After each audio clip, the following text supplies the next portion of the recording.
The prospect of a world without a second season of Fleabag is a slightly confusing one. Season 1 leaves us with a lot of incomplete arcs, which I understand was the intention, but the option was definitely there. Though as I mentioned in my first video, the way these next episodes go isn't as smooth and entertaining or clever as the first season in my opinion. Though that's certainly not me claiming that the season's bad, because it isn't. I really enjoyed it. I think that it would suit this video best to go through this season episode by episode, rather than sort of jumping around like I did for the last one. Whether that makes this video more or less structured, I don't know, but here we go. My only complaint with the first episode of season 2 is that there was one line delivered kind of weirdly. And now you have the money to pay for proper help. Ghastly without help, I imagine. Other than that, this episode is fucking flawless! I love how every character is written and the interactions between each one, and the needy waitress gag adds some much needed relief to cut the family tension, and the intro is epic, and Martin gets punched. Yes, yummy, yummy, yummy, delicious, delicious, delicious. Oh, baby! I really liked how assertive the dad got when he heard about the miscarriage, even shushing the stepmother when she got all gossipy. There isn't much to say about this episode. I guess I just found it impressive that despite it all being set in one location pretty much, you never even notice because of how well written it is. One thing I also caught up on the rewatch is that right from the priest's introduction, he already begins to interlude on Fleabag's fourth wall break. No one's asked me a question in 45 minutes. So what do?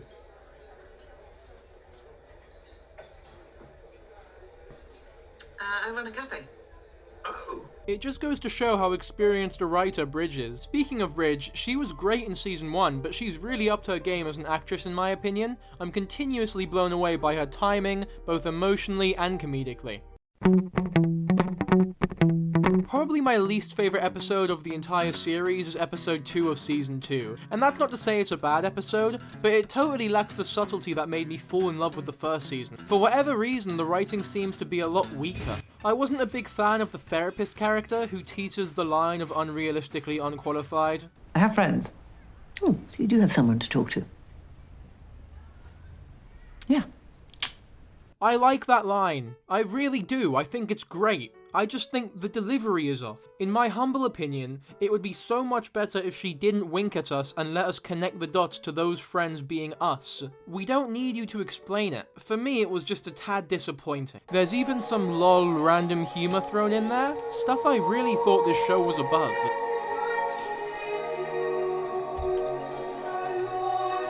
Right? Yeah. Just thought I'd leave you to it. Like, what the fuck even happened there? When everything that came before this moment is filmed so tactfully, it really makes the dullness of shot reverse shot that much more noticeable. Where have the interesting camera placements gone? I loved those. Fleabag's presentation was such a huge part of my enjoyment before. Anyway, I do like that they haven't neglected any of the first season's characters, like Harry for example. I appreciate that they gave him the happy ending, even if his inclusion seems slightly shoehorned in. Fleabag immediately dropping the trophy was fucking phenomenal, actually. I loved Claire as well, both of them. The callback with the naked woman trophy was similarly great. I do like this award-winning lady, but the bar scene was unnecessarily long, and yet again the presentation is pretty bland. I understand that a lot of these complaints may seem quite small, but you've got to remember that this show is still pretty great, so just bear in mind that the amount of time I spend talking about the things I don't like has nothing to do with the extent to which they ruin my experience, because for the most part, they don't really affect my final opinion on the season too much. In terms of positives, there are some pretty interesting developments in Fleabag's character, which is always nice to see. She's come to the realization that she has no fucking friends other than the people who are obligated to love her, like a sister and a priest for example. However, this arc to me is just a little too similar to episode 4 of the last season, and it's becoming repetitive, to be frank. It's almost as if Fleabag's character arc was supposed to be over and done with already. And so it's a little difficult to give her further amounts of depth when intending to double the show's length. And whilst the team do a pretty good job all in all, the task may have simply been too difficult to pull off as flawlessly as they did it before. All Fleabag has is us, the audience, but obviously we're not really friends with her either. She's not even fucking real, and Fleabag knows that. That's why she's longing for a deeper connection. It's why for that brief moment she wanted to get with Belinda, because she understood Fleabag's pain. It's why she's taken such an interest in the priest and Catholicism. She's looking for something to finally matter in her life. The priest's acknowledgement of the audience displays a clear understanding of the titular character, more so than anybody else so far in the series. Unlike everybody else, he can totally see through her. And Andrew Scott was truly perfect for the role. Really, unbelievably great casting.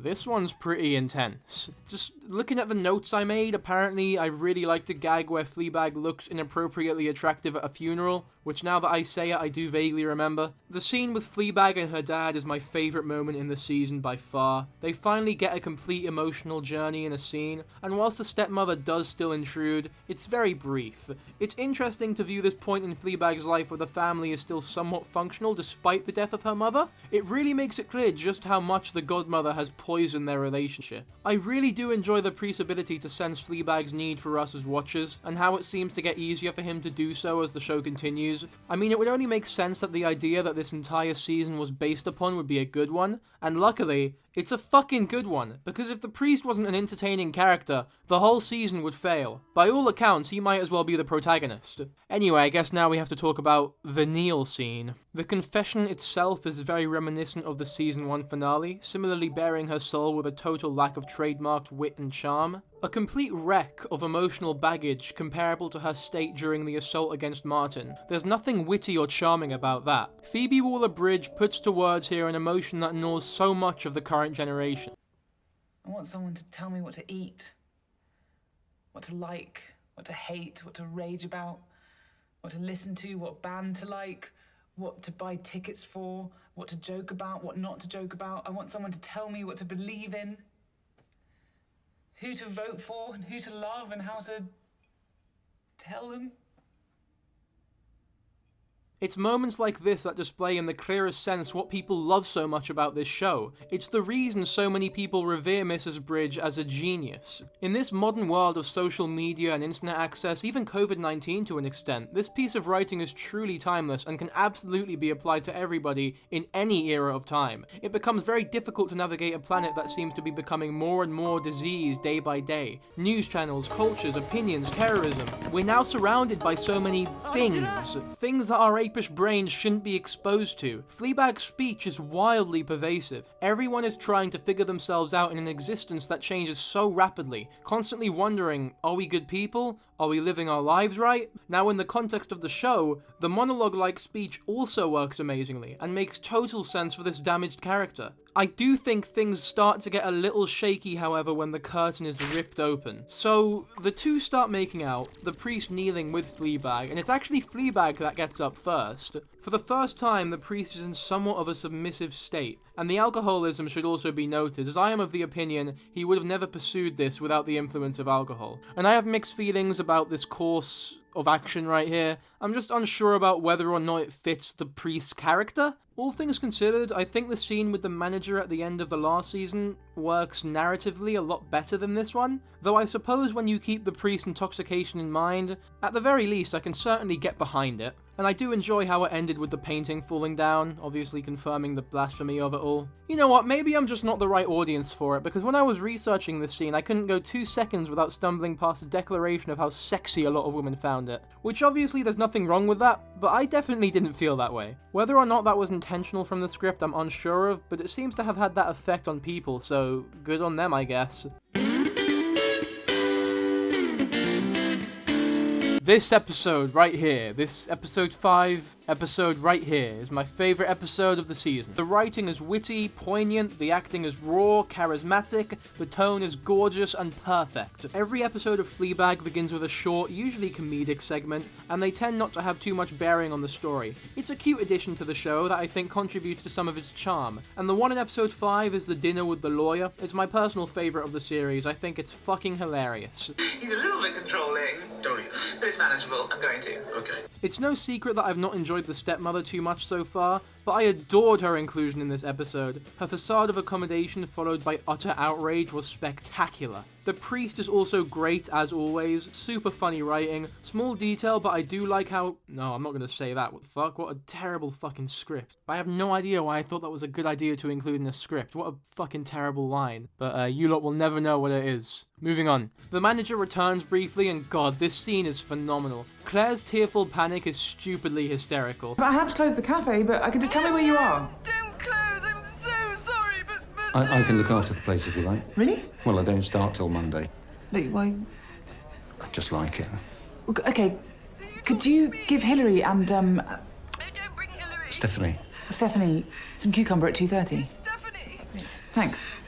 Claire, just tell me where you are. Every line in this episode is an absolute zinger. Claire's hair debacle is amazing. I will say the manager's return was a little plot convenient and out of nowhere and needlessly fan-servicey and kind of lazy, and I believe that Phoebe Waller-Bridge is a good enough writer to where she could have thought up a better reason for him fuck it, I'm leaving that in. I think Phoebe Waller-Bridge is a good enough writer to where she could have thought up a better reason for him to be there. Fucking there you go, I can talk. I also really like Martin in this episode. In fact, he's a lot more bearable in this season. He seems to have a lot more going on. And finally, I fucking love the priest's visit to Fleabag's house. It's emotional, funny, well written, acted brilliantly. It's everything that film should be. I can't have sex with you because I'll fall in love with you. And if I fall in love with you, I won't burst into flames, but my life will be fucked. We're gonna have sex. I'm supposed to love one thing. Oh my god, we're gonna have sex. For fuck's sake! Stop that! I don't think you want to be told what to do at all. I think you know exactly what you want to do. If you really wanted to be told what to do, you'd be wearing one of these. Women aren't actually allowed. Oh, fuck off! I know! Why is this show so good?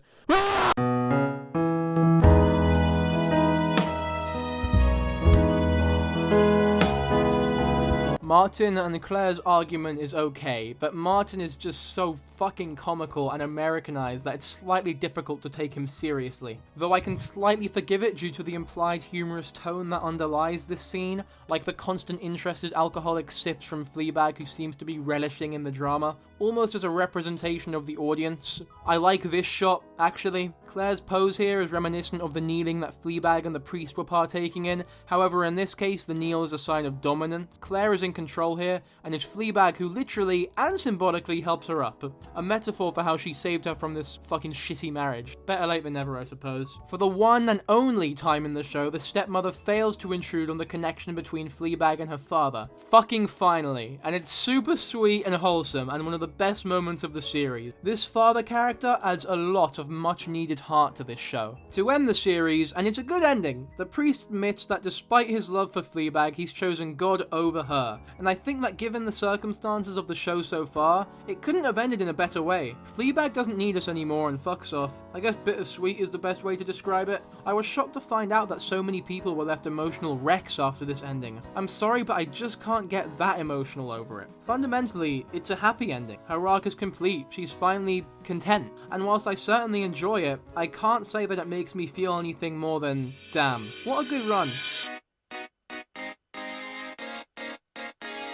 Most people seem to think that season 2 is superior. Do I like the second season? Yes, absolutely. Do I love it? Maybe. I mean, I don't not love it. There are certainly aspects that I really appreciate, but the writing, which was by far my favourite aspect of the first season, is nowhere near as sharp in my opinion. It doesn't seem as if she cares as much about this one. Look, I know I sound like I'm being overly critical, but something I haven't gone into yet was the editing in this show. The worst one is probably this horrendous dub of the priest in episode 4. Really think there's a next line. What do you believe? God, it's so echoey. I'm actually really surprised they let it go out like that. These little errors here don't affect my opinion of the show whatsoever, right? I'm not fucking CinemaSins. I realise that I'm being a bit of a douche and way overanalyzing these little aspects, but I can't help but notice them. This is just how I like to watch film. I like editing, what can I say? It's a very underrated part of the filming process, and the lack of these mistakes in season 1 tells me that perhaps there was just a little less care put into this one. And that wouldn't surprise me at all, because ultimately, the stage performance encapsulates only the first season. That's where Bridge's heart really was. The end of season 1 was the finale of Fleabag in her heart, whereas the ending to season 2 was the finale in her head. But as I was saying, I sound super critical, but I do like the second season, and I do love Fleabag. I even think the second season deserves all the awards it got. It's the type of show that I would recommend to absolutely anybody. In fact, go rewatch it because it's fucking great and you might find something new that you love about it, or vice versa. And if you haven't seen the show, then why on earth are you watching this fucking video, you weirdo? Anyway, I think we're done here.